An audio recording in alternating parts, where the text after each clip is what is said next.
pinirmahan na ni Chis Escudero ang subpina laban sa mga kontratista na hindi dumalo sa unang pagdinig ng Senate Blue Ribbon Committee tungkol po sa flood control projects. Kabilang po dito sa mga kontraktor na pinirmahan at pinasubpina ng Senado ay mula doon sa tatlong Bicolanong malalaking mga kontratista. Una dyan, yung Centerways Construction and Development Incorporated, na presidente ay si Lawrence Lubiano, na nagbigay ng 30 million pesos na pondo para sa election campaign ni Chis Escudero. At andyan din ang SunWest Development Corporation, no? At syempre, andyan din ang Hightone Construction, na pag-aari po ng mga ko.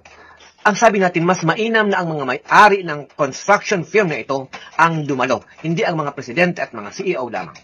Ano ang aasahan natin mga kababayan? Dito sa pagpapatawag na ito ng Blue Ribbon Committee, sa Setyembre 1, dapat may managot sa mga ninakaw sa kabangbayan ng mga ito. Sangkot po ang mga senador at kontratista dito po sa problemang ito ng flood control projects. Kung kaya, dapat may makulong at may masampulan sa problemang pagnanakaw sa kabang bayan.